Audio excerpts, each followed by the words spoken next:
हम international investors के लिए एक सेगमेंट खोल रहे हैं जहाँ पे वो आएँ और इन्वेस्ट करें, हमारी स्टेबिलिटी को समझें। क्योंकि आज हम उस कगार पे, उस पोजीशन पे आ गए हैं जहाँ पे हम कुछ साल पहले, दशक पहले हम टॉप 10 में गिनने की रेस में थे, फिर अब टॉप 10 में, अब हम टॉप 3-4 में आ रहे हैं। अब आपने चीज़ें बोली कि जो ट्रेड एग्रीमेंट्स, अभी आपने देखा होगा कि हाल ही में ही हमारा यूके के संग एक ट्रेड एग्रीमेंट हुआ। बहुत सारे हमारे ट्रेड एग्रीमेंट्स हैं, और ये ट्रेड एग्रीमेंट्स देखिए 1-2 दिन में नहीं होते हैं, कई महीनों की इसमें प्रिपरेशन, महीनों क्या सालों की प्रिपरेशन हो जाती है। जिस तरीके से इंडिया एक पॉजिटिव ट्रेंड पे चल रहा है, डेफिनेटली हमारे बहुत सारे ट्रेड एग्रीमेंट्स बड़े हैं। यूरोप के संग भी एक ट्रेड एग्रीमेंट ओपन है जो चल रहे हैं। बहुत सारे सेक्टर्स गवर्नमेंट ने खोले, जैसे हाल ही में एक डिफेंस बहुत बड़ा रहा सेक्टर, जिसमें गवर्नमेंट ने ओपन करा है even FDI investments, technology transfer, infra है, फार्मा है, मेडिकल है। एक इकोनॉमी को ना एक शिफ्ट दिया जा रहा है, एक बड़ा शिप है, और इंडिया का नंबर इतना बड़ा है, इतना बड़ा स्ट्रॉन्ग है हमारा नंबर, जो हर तरीके से हमें एक स्ट्रेंथ देता है। हम एक कंज्यूमर इकोनॉमी से धीरे धीरे मैन्युफैक्चरिंग और ग्लोबल इकोनॉमी की तरफ जा रहे हैं। एक आप देखेंगे हमने G20 इतने बड़े ग्लोबल फोरम पे करा, जिसमें आपने एक अफ्रीकन यूनियन को भी और एक अफ्रीकन कॉन्टिनेंट को भी एक सीट दिलवाया। ये बहुत बड़े बड़े इनिशिएटिव्स हैं जो कि लोगों की आत्मनिर्भरता को कॉन्फिडेंस देते हैं, एक मोटिवेशन देते हैं, which doesn't mean that we are trying to decentralize global trade. No, we are trying to say that we can contribute and make the mark on the global trade, and we should be seen there, and no doubt we are being seen there over the period of time. आप देखें G20 was a drastic change, it was a big movement which even brought the overall, मतलब उसके बाद से हम सब लोग बोलने लगे द ग्लोबल साउथ। कोई टर्मिनोलॉजी नहीं थी, यूजुअली हम लोग डिप्लोमेसी में ईस्ट और वेस्ट कोस्ट ही बोलते थे। आज की डेट में the global south is coming, which is definitely driven, chaired, leadered and I would say manoeuvred by India. नमस्कार, आप देख रहे हैं TFI, मैं हूं अंशुमान। आज हमारे साथ एक बेहद खास मेहमान मौजूद हैं, मनु सेठ। मनु फॉरेन इन्वेस्टमेंट एडवाइज़र और ग्लोबल ट्रेड एक्सपर्ट हैं। मनु ने दुनिया की कई उभरती हुई इकोनॉमीज़ में इन्वेस्टमेंट के नए मौक़ों को पहचानने और बढ़ावा देने में एक सिग्निफिकेंट रोल प्ले किया है। आज जबकि भारत जापान को पीछे छोड़कर दुनिया की चौथी सबसे बड़ी लार्जेस्ट इकोनॉमी बन चुका है, तो ज़रूरी है कि हम उनके अनुभव, उनके नज़रिए और फ्यूचर में इन्वेस्टमेंट कैसा हो, इस पर चर्चा करें और ये समझें कि भारत के मार्केट का क्या हाल रहने वाला है। सर नमस्कार, TFI में आपका स्वागत है। नमस्कार अंशुमन जी, आप कैसे हैं? मैं बहुत अच्छा हूँ, आप कैसे हैं? बढ़िया, thanks for inviting me on the platform. Sir it's a pleasure.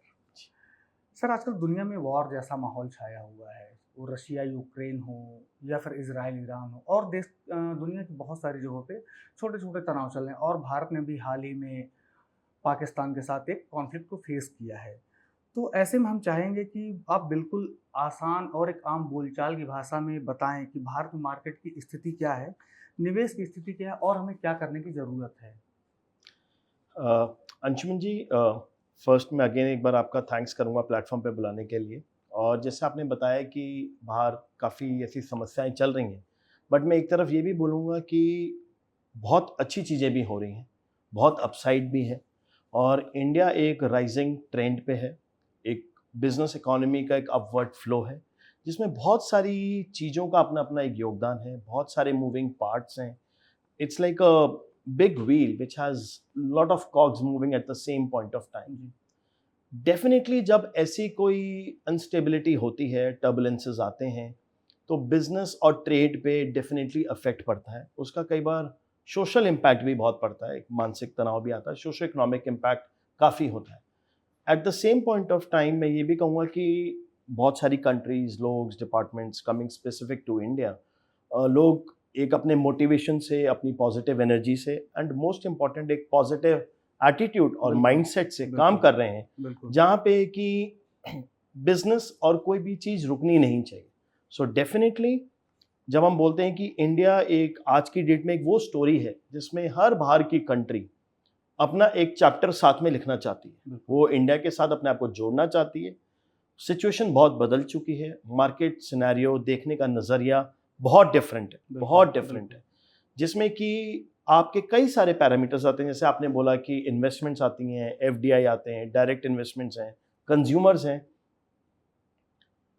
क्योंकि आप इन्वेस्टमेंट को इस नज़रिए से देखते हैं कि उसको किस किस सेक्टर में डाला जाए, किस सेगमेंट की तरफ लेके जाया जाए। सेम पॉइंट ऑफ टाइम एक लोकल डोमेस्टिक मार्केट है और इंडिया इतनी चीज़ों पे पैरेलली काम कर रहा है जहाँ पे कि हम इंटरनेशनल इन्वेस्टर्स के लिए एक सेगमेंट खोल रहे हैं जहाँ पे वो आएँ और इन्वेस्ट करें, हमारी स्टेबिलिटी को समझें, हमारे बहुत सारे स्ट्रेंथ है जिसको समझें, जिसमें कि हमारी मैन पावर, काउंट, नंबर्स, बहुत स्ट्रेंथ है। आई एम श्योर जैसे जैसे हम इस कन्वर्सेशन में आगे बढ़ेंगे कई सारी चीज़ें रूबरू निकलेंगी डिस्कशन में हमारे। बिल्कुल सर, जैसे आपने जो चीज़ें बताई इसके बाद ठीक है, हम अपने देश की बात करते हैं कि आपको क्या लगता है मोदी सरकार इन स्थितियों का सामना करने में कितना कामयाब रही और चीज़ें भी किस दिशा में जा रही हैं? खास तौर पर अगर हम बात करें कि अमेरिका के साथ ट्रेड डील हो या चाइना के साथ जो हमारा कॉन्फ्लिक्ट है वो हो या फिर और भी जो ग्लोबल फैक्टर, उनमें हम कहाँ पे खड़े हैं या हमारी सरकार उनको कैसे डील कर रही है? नहीं, बिल्कुल। देखिए, मैं इसको 2 पॉइंट्स में आंसर करने की कोशिश करूँगा। बिल्कुल। डेफ़िनेटली हमारे ऑनरेबल प्राइम मिनिस्टर ने काफ़ी चीज़ों को मूव करा है। इंडिया आज एक ग्लोबल रडार पे है। जैसे मैंने अभी पहले बोला, मैं अभी दोबारा रिपीट करूँगा, इंडिया की स्टोरी, इंडिया के चैप्टर पे हर कंट्री एक साथ में चैप्टर लिखना चाहती है। इसका कहने का मतलब है, आप ये समझिए कि जब हम रेस में भागते हैं तो 1, 2, 3 की जो रेस है, आज इंडिया उस रेस में है। बिल्कुल।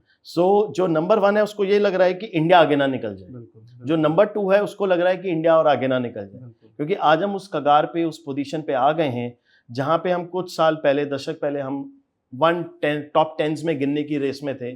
फिर अब टॉप 10s में, अब हम टॉप 3-4 में आ रहे हैं। और हाल ही की आपने देखा कि हम काफ़ी जगह एविडेंट हुए हैं जिस तरीके से इन्वेस्टमेंट्स आ रही हैं चीज़ें। सो एक लोगों का कॉन्फिडेंस जीतना, लोगों का आत्मविश्वास जीतना। मैं बोलूँगा कि ऑनरेबल प्राइम मिनिस्टर ने बहुत सारी स्कीम्स चलाई हैं। मतलब शायद हमें एक सेशन कम पड़ेगा उतनी स्कीमों या लोगों के बारे में बात करने के लिए, और बहुत सारे एक्सपर्ट्स बैठे हैं। बट मैं शॉर्ट में ये कहना चाहूँगा कि एक माइंडसेट और एक एटीट्यूड इंडियन कंज्यूमर का, इंडियन मार्केट का, इंडियन एक नॉर्मल इंडियन का, अगर हम एक नॉर्मल इंडियन को लें कि मैं एक इंडियन हूँ, सबका माइंडसेट बहुत पॉजिटिव है, बहुत कॉन्फिडेंट है और हर जना कोई ना कोई एक निशान ग्लोबल रडार पे छोड़ना चाहता है। चाहे मैं एक छोटा बिजनेस करूं, चाहे मैं कोई ट्रेडिंग करूं, चाहे मैं कोई अपनी सर्विसेज दूं या मैं कुछ कंटेंट में बोलूं, हर जने में एक वो पॉजिटिविटी है। ये एक बहुत बड़ा इम्पैक्ट है जो कि लॉट ऑफ स्कीम्स ने लोगों को ट्रांसपायर करा है। अब आपने चीजें बोली कि जो ट्रेड एग्रीमेंट्स, अभी आपने देखा होगा कि हाल ही में ही हमारा यूके के संग एक ट्रेड एग्रीमेंट हुआ। बहुत सारे हमारे ट्रेड एग्रीमेंट्स हैं और ये ट्रेड एग्रीमेंट्स देखिए 1-2 दिन में नहीं होते हैं। कई महीनों की इसमें प्रिपरेशन, महीनों क्या सालों की प्रिपरेशन हो जाती है। इसका इम्पैक्ट ओवरऑल इकोनॉमी में दिखते दिखते भी कुछ शॉर्ट टर्म इम्पैक्ट्स दिखते हैं, जहां पे आप बोल सकते हैं कि कुछ चीज़ों की एकदम से ट्रेडिंग हुई, कुछ चीज़ों का एकदम से मूवमेंट हुआ, whether it could be in the form of services, in the form of the raw materials. Basically trade agreements के ऑब्जेक्टिव्स ये रहते हैं कि उन कंट्रीज के बीच में जो भी ट्रेड को बढ़ाने के बैरियर्स रहें उसको हम कैसे मिनिमाइज कर सकें या ऑप्टिमाइज कर सकें।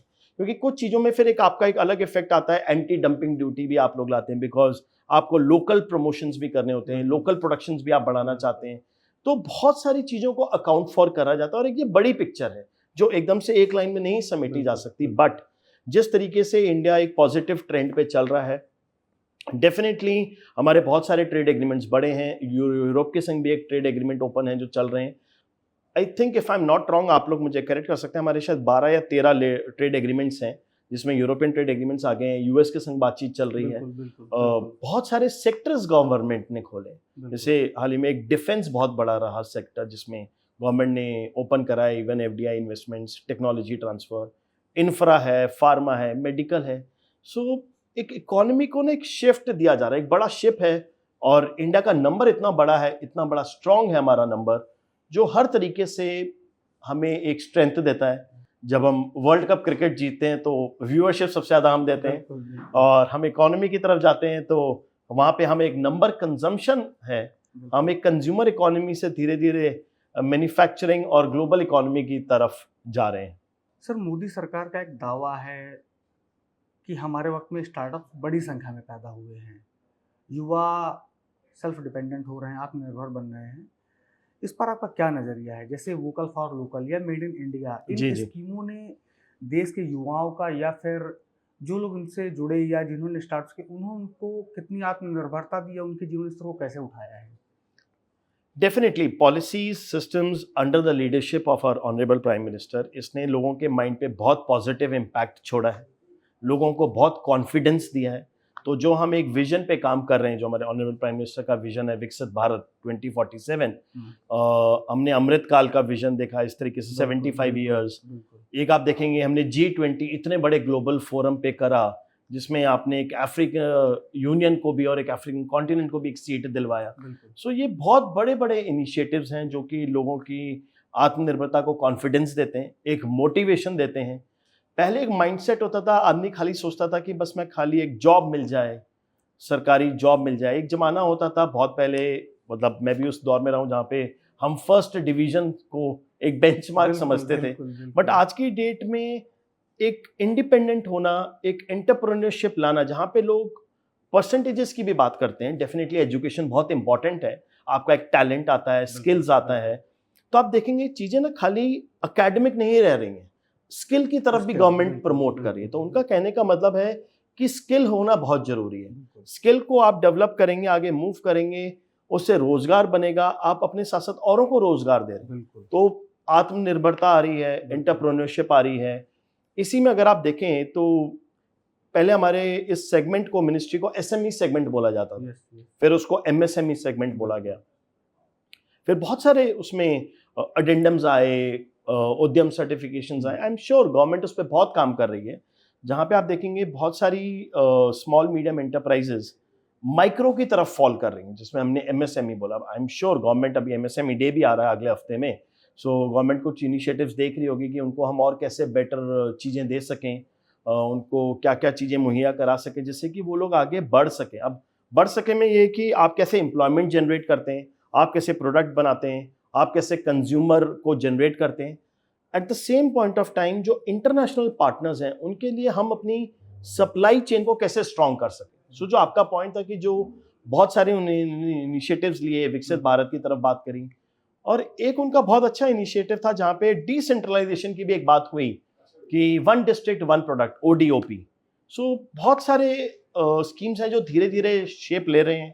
थोड़ा सा टाइम लगेगा उनके बड़े इम्पैक्ट को देखने के लिए। कॉरिडोर्स हमारे यहाँ बन रहे हैं, टेक्नोलॉजी का शिफ्ट हो रहा है। अब हम US फ़ोन मेकर्स के लिए इंडिया सबसे ज़्यादा एक्सपोर्ट करता है, हमने चीज़ों को शिफ्ट करा है अपने नेबरिंग कंट्रीज से। सो ये अपने आप में बहुत ही एक पॉजिटिव इंडिकेटर्स हैं जो कि लोगों को मोटिवेशन देते हैं, उनकी स्ट्रेंथ को बढ़ाते हैं कि आप काम करें। और डेफिनेटली इसके लिए बहुत सारी फैसिलिटीज़ भी हैं जो धीरे धीरे गवर्नमेंट और मिनिस्ट्रीज इस ट्रेड एग्रीमेंट्स के थ्रू काम कर रही है। Sir, ease of doing business, ये एक बड़ा शब्द है। मोदी सरकार ने इसके लिए बहुत सारे वादे किए, कुछ चीज़ों को उन्होंने धरातल पे उतारा और स्कीम्स अपनी दी कि ठीक है कि चीज़ें इजी होनी चाहिए। इसको आप कैसे देखते हैं? सिर्फ ये कागजों में है या फिर ये वास्तविकता में लोगों के या फिर जिन्होंने अपने स्टार्टअप्स किए उनके लिए सहूलियत लेके आई है? देखिए, मैं इसको फिर दो पर्सपेक्टिव से देखूंगा, दोनों के तरफ से। एक गवर्नमेंट है, सिस्टम है जिसने एक प्लेटफॉर्म बनाया जिसमें गवर्नमेंट को भी बहुत डेप्थ तक अभी काम करना है, अवेयरनेस के लिए, प्रैक्टिकल एग्जीक्यूशन के लिए, विंडोज़ बनाने के लिए। Eight the same point of time, जैसे मैं आपने शुरू में बताया, हम इंटरनेशनल बिजनेस की बात करते हैं। मैं आपको एक छोटा सा उदाहरण दूंगा। अभी हम जब देखते हैं बहुत सारे इंटरनेशनल ट्रेड यूनियंस इंडिया में काम कर रहे हैं, वर्ल्ड ट्रेड ऑर्गेनाइजेशंस काम कर रहे हैं। बहुत सारे कंपनीज अगर ये सोचते भी हैं कि वो इंडिया से अपना, जिसको हम अपनी बिजनेस की भाषा में बोलते हैं, मैं एक सेकंड के लिए पीछे जाऊंगा, B2C और B2B बोलते हैं। तो B2C हुआ, मैंने एक प्रोडक्ट बनाया, आप एंड कंज्यूमर है, मैंने कपड़े ले लिए। बट ये जो मैंने कोट भी अगर पहना या आपने घड़ी भी पहनी, इसमें बहुत सारे कंपोनेंट्स लगे हैं। बिल्कुल, उसकी सप्लाई के का जो एक इकोसिस्टम है, हमारा जो नीचे का एक डिपार्टमेंट है, जिस डिपार्टमेंट में बोलूँ मशीनरी सिस्टम है, फैक्ट्रीज हैं, वो अभी उतना मजबूत स्ट्रांग नहीं हुआ है। वो हो रहा है, जिसमें कि गवर्नमेंट ने स्कीम्स चलाई, ease of doing business. Definitely government को बहुत चीज़ों पे काम करना है, क्योंकि अगर गवर्नमेंट सब्सिडीज देती है तो कितना पास होती है, कितना टाइम लगता है। सेम पॉइंट ऑफ टाइम मेरा ये मानना है कि ये हम ओनर्स या जो भी एंटरप्रेन्योर्स हैं, जो छोटा बिजनेस भी स्टार्ट करता है, हमें उसको भी शॉर्ट टर्म विजन से नहीं देखना है। हमें ऐसे नहीं देखना कि बस हमने कल सप्लाई करा और कल ही क्विक मनी बना लिया। देखिए, मैन्युफैक्चरिंग एक दिन का काम नहीं है। अभी तक हम एक कंज्यूमर इकोनॉमी थे। अगर हम कहते हैं कि 1.4 बिलियन हमारी स्ट्रेंथ है, तो अगर हम उसको चेंज नहीं करेंगे तो ये एक नेगेटिव भी बन जाएगा। बिल्कुल। तो इसको अगर हम जिस तरीके से गवर्नमेंट की स्कीम्स आ रही हैं, पॉजिटिविटी आ रही है, लोगों में कॉन्फिडेंस आ रहा है, तो इसको मैं ऐसे बोलना चाहूँगा कि दोनों प्लेटफॉर्म्स पे काम होना चाहिए। जो लोग सप्लाई करते हैं, जैसे मैं आप एग्जांपल हूँ, हमने कुछ प्रोडक्ट्स कहीं बाहर सप्लाई करने की कोशिश करी, ठीक है। हमारी बहुत सारी छोटी फैक्ट्री सर्टिफिकेशंस नहीं लेते हैं। हाँ। अब सर्टिफिकेशन बहुत बड़ी चीज है जिसको हम क्वालिफिकेशन बोले, तो मैं इसको ऐसे बोलूंगा कि ये एक हमारा फेज है, दौर है, जिसमें कि पहले मेरा एक दृश्य बदला कि नहीं यार, पहले मैं खाली कंज्यूम करता था, अब मैं मैन्युफैक्चर भी करूं। अब मैं मैन्युफैक्चर करूं तो मैंने सोचा कि यार पहले मैं अपने छोटे से शहर में सामान दूं, जो कि जिसमें मेरे ओडीपी में आ गया। अब मैं सोचता हूं कि नहीं यार, ये मेरे शहर के बियॉन्ड क्या मैं रीजनल में दे सकता हूं, क्लस्टर लेवल पे, अब मैं क्या इसको नेशनल लेवल पे लेके जा सकता हूं। अब जैसे मैं इंटरनेशनल बाउंड्रीज पे जाता हूं, जैसे हमारे अपने सर्टिफिकेशंस हैं, हमारे अपने गवर्नमेंट के क्राइटेरियाज हैं, इलेक्ट्रॉनिक्स में BIS सर्टिफिकेशंस हैं, फूड के अपने सर्टिफिकेशंस हैं, फार्मा के सर्टिफिकेशंस हैं, इसी तरीके से और कंट्रीज के भी अपने कंप्लायंसेस हैं। वहां पे हम लैक करते हैं, क्योंकि जैसे ही हम वहां जाते हैं हम पेपर वर्क की वजह से रह जाते हैं। अब ये गवर्नमेंट नहीं कह रही कि आप पेपर वर्क ना लें, तो मुझे एज अ एंटरप्रेन्योर या स्मॉल मैन्युफैक्चरर, या मैं अगर कोई सर्विसेज दे रहा हूं, मुझे अपनी quality of talent, man power, सब पे काम करना है। तो जैसे शुरू में हमने बोला कि ये ना एक बहुत बड़ा मूविंग व्हील है, बहुत कॉग्स हैं इसमें, multiple things are happening at multiple time. एकदम से हम सोचें कि बस कल सप्लाई करा और हम कल ग्लोबल चेन का 10%, 20%, 30% ले लेंगे, शायद पॉसिबल नहीं है, संभव नहीं। बट धीरे धीरे आई थिंक हम उस डायरेक्शन में जा रहे हैं। दोनों लोग मिलकर काम करेंगे तो कलेक्टिवली ये ट्रेन थोड़ा तेज चलेगी। सर, आप अक्सर MSME इसके बारे में बात करते हैं, इसमें निवेश के जो अवसर हैं उसके बारे में आप क्या सोचते हैं, और विशेष रूप से ऐसे कौन से सेक्टर्स हैं जिसमें अपॉर्चुनिटीज बहुत ज़्यादा हैं? देखिए, मैं MSME का वर्ड लाता हूँ ट्रेड के पर्सपेक्टिव से, क्योंकि देखिए जब तक हम बिजनेस नहीं करेंगे, अब एक बिजनेस हुआ, हम शिफ्ट कर रहे हैं इंपोर्ट इकोनॉमी से एक्सपोर्ट पे जाने के लिए, विच मीन्स बहुत सारी इसमें कैटेगरीज आएंगी, इनफ कैटेगरीज, और गवर्नमेंट ने कुछ कैटेगरीज को प्रायोरिटाइज भी करा है, जहाँ पे गवर्नमेंट ने कई साल पीछे काम करा। और ऑफ लेटली अभी हम देखेंगे, जैसे हमारा डिफेंस कॉरिडोर एक ओपन हुआ, कुछ सेगमेंट्स को गवर्नमेंट ने FDI में रिलैक्सेशन दिया, कुछ इंफ्रास्ट्रक्चर में रिलैक्सेशन दिया, कुछ इंश्योरेंस में रिलैक्सेशंस दिए।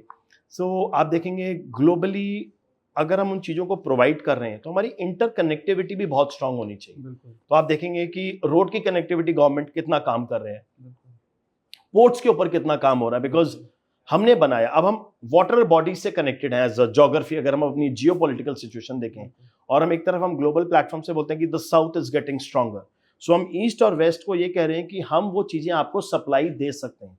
It can be in the form of services, it can be in the form of raw material, it can be in form of finished goods. बिल्कुल। अब इसमें बात आती है, जैसे आपने बोला इन्वेस्टमेंट्स के लिए, सो जो बाहर एक इन्वेस्टर बैठा है, जो अगर वेस्ट कोस्ट या ईस्टर्न कोस्ट से आ रहे हैं, वो ये देखते हैं कि क्या प्रॉमिसिंग सेगमेंट्स हैं, क्या प्रॉमिसिंग इंफ्रास्ट्रक्चर है गवर्नमेंट का, लोगों का, उनका माइंडसेट कैसा है, उनकी इकोनॉमीज कैसी हैं, क्या वो डिलीवर कर पाएंगे।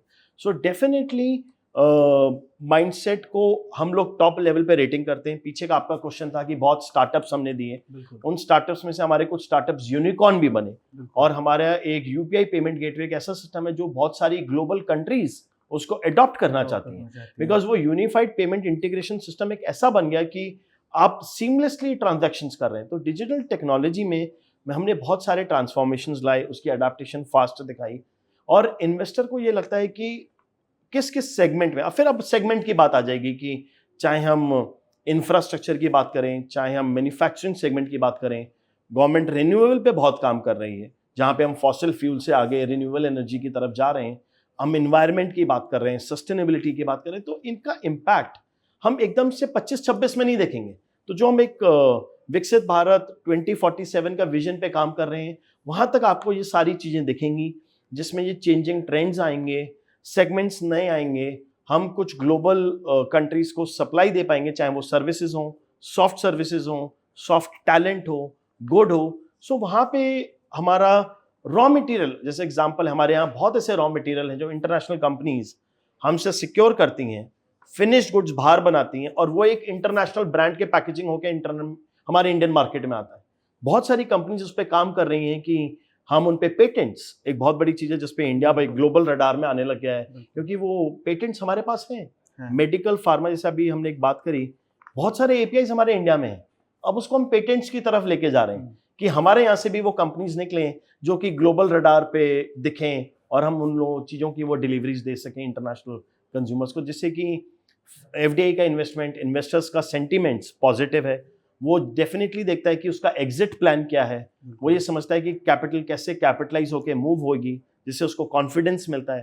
तो बहुत सारी स्कीम्स, डिलीवरीज, सेक्टर्स भी बन गए। मतलब अगर आप देखेंगे नॉर्थ ईस्ट एक तरफ है, साउथ और वेस्ट की तरफ आप देखेंगे तो ऑटोमोबाइल या टेक्नोलॉजी में आ रहा है।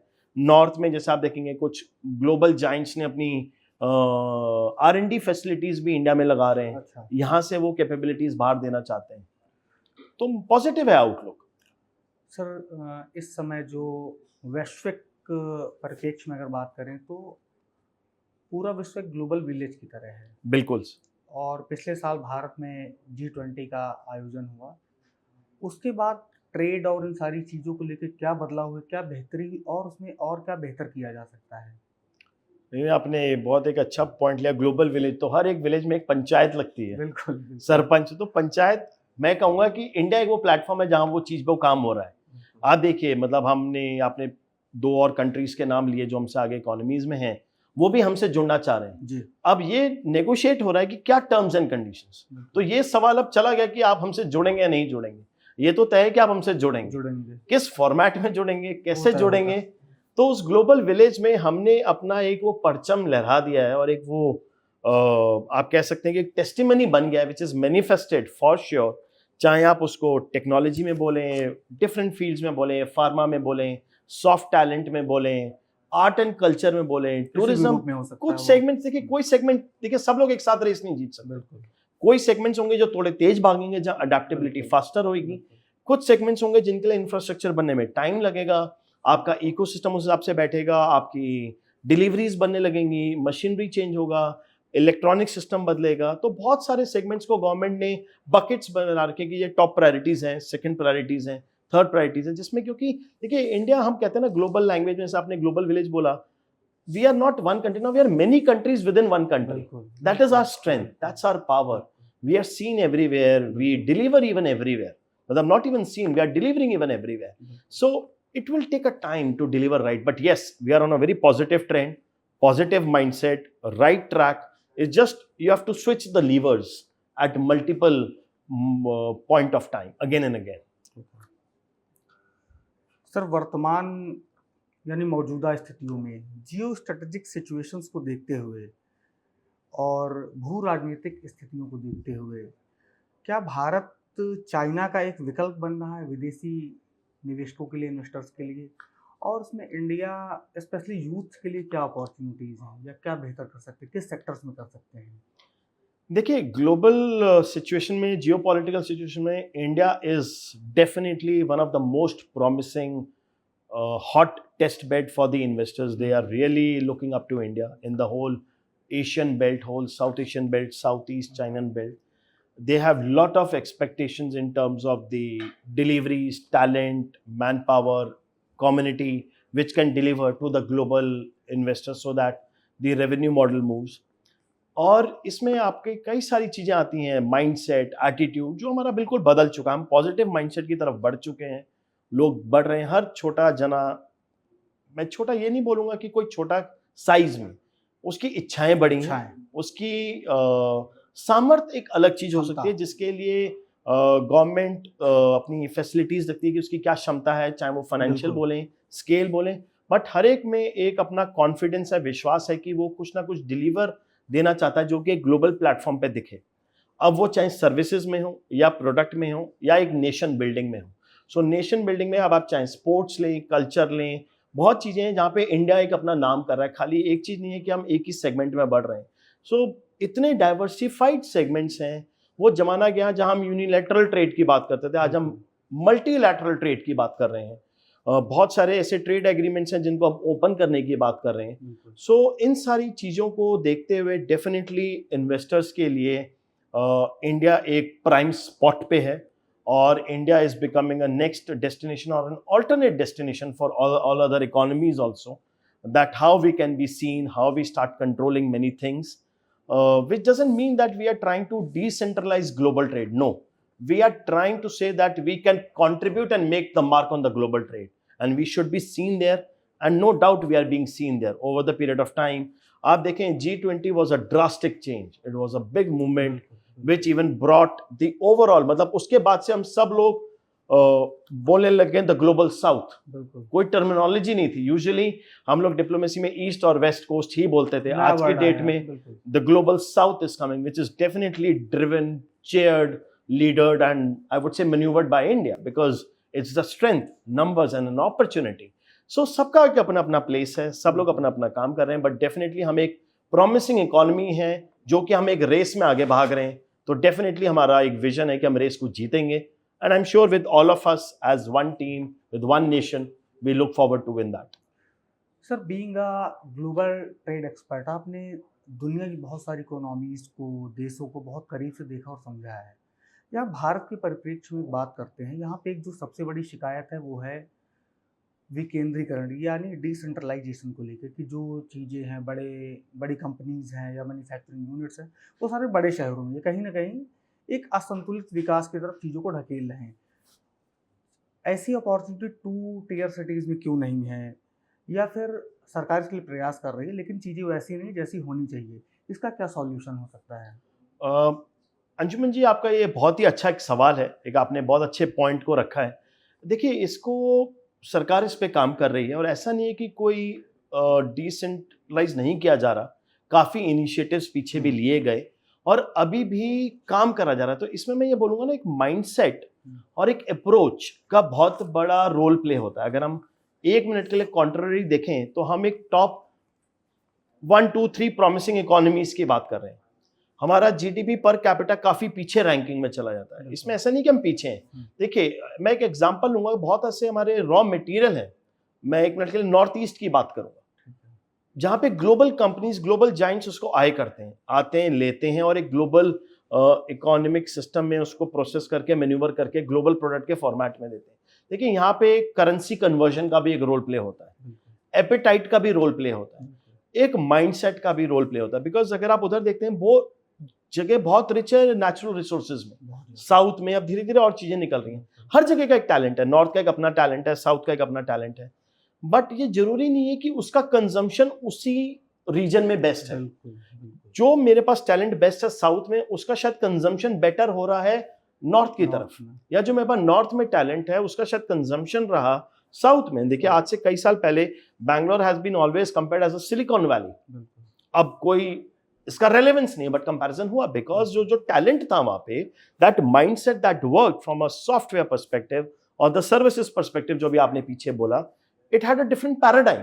सो मैं इसको ऐसे बोलना चाहूंगा कि देखिए, it will take some time, because government इसको धीरे धीरे डिसेंट्रलाइज कर रही है, क्लस्टर फॉर्मेट्स बना रही है, एमएसएमई में काम हो रहा है, डीपीआईटी जो डिपार्टमेंट है और ओवरऑल जो एक मिनिस्ट्री ऑफ कॉमर्स के अंदर है, आप देखेंगे, क्योंकि तभी ये बना. मतलब एमएसएमई की कहाँ ये फैक्ट्रीज हैं, कहाँ ये एंटरप्रेन्योर्स लोकेटेड हैं, वो क्या बेस्ट चीजें दे सकते हैं जिनको इनको इंटरनेशनल ट्रेड यूनियन, जैसे आपने बोला, उनके संग पार्टनरशिप्स कराई जाए. जैसे अगर आप देखें, साउथ एशिया का एक बहुत ही डेवलप्ड इकोनॉमी है जो कि हमारे नॉर्थ की तरफ एग्रो फ्रूट प्रोसेसिंग में इन्वेस्ट कर रहा है. अब एक डिफरेंट एग्जांपल, वेस्ट से कुछ कंपनीज हैं जो कि हमारे साउथ में इन्वेस्ट कर रही हैं, ईस्ट से कुछ लोग हैं जो कि हमारे नॉर्थ ईस्ट, तो लोग डिफरेंट सेगमेंट्स पकड़ रहे हैं.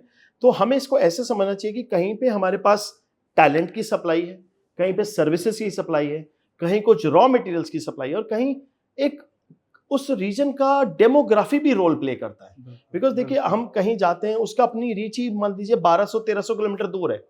अब जब तक वो प्रोडक्ट आता है या कोई सर्विसेज आती हैं, तो उसमें कॉस्ट ऐड हो जाती है. अब वो क्या कंज्यूमर के पास वो एपेटाइट है वो कॉस्ट देने की, या वो इंटरनेशनल रेवेन्यू को कन्वर्ट करके वहां से हम करें? तो इसमें कई सारे मूविंग पैरामीटर्स हैं. तो मैं इसको ये बोलूंगा कि गवर्नमेंट के कुछ इनिशिएटिव्स हैं, कुछ सक्सेसफुल रहे, बट उसको देखने का नजरिया बदलना पड़ रहा है, और जो गवर्नमेंट बदल भी रही है, एंड आई एम श्योर हम वो चेंजेस देखेंगे. इसी तरीके से आप देखेंगे बहुत सारी इंटरनेशनल कंपनी जिन्होंने अपने यहाँ पे अब एक नया जिस पे हम काम कर रहे हैं, पब्लिक प्राइवेट पार्टनरशिप, ये बहुत लिमिटेड सेगमेंट में बात की जाती थी, बट अब ये एक ओपन विंडो के बाहर बात हो रही है। पीपीपी मॉडल, हम टीटी की बात कर रहे हैं। पहले वो बहुत लिमिटेड सेगमेंट बोलते थे कि ये टीटी क्या है, लोगों को समझ में नहीं आता था। अब लोग कहते हैं हाँ यार, हम टेक्नोलॉजी ट्रांसफर के ऊपर बात करेंगे, हम टैलेंट मैनेजमेंट के ऊपर बात करेंगे, हम प्रोडक्टिविटी। तो आई थिंक ये एक ग्रोइंग इकोनॉमी के साइंस हैं, बहुत सारे मूविंग व्हीकल्स हैं, बहुत लोग रेस, एक रिले रेस भी हो रही है बीच में। कभी मैं शायद आगे हूँ, फिर मैं जैसे 400 से 1600 मीटर पे जाता हूँ, शायद मेरे में अगर स्टेमिना नहीं है तो मेरे को पीछे कहीं बैटन किसी को देना पड़ेगा। सो I would say on this positive economic trend, there are a lot of moving parts which takes its own time and it will deliver to its capabilities and the strength. Because सबके पास वो capabilities और strength नहीं है। मेरे पास कुछ अच्छी चीजें तो मेरे में शायद 90% कुछ negatives होंगे, तो मुझे वो किसी और से cover होंगे। But क्या वो मेरा 1% can contribute to the overall nation building? And that's how we stand as one nation. Sir, FDI ये पिछले कुछ सालों में, चाहे वो कांग्रेस की सरकार है या फिर अभी बीजेपी गवर्नमेंट है, कि बड़ा चर्चित शब्द है।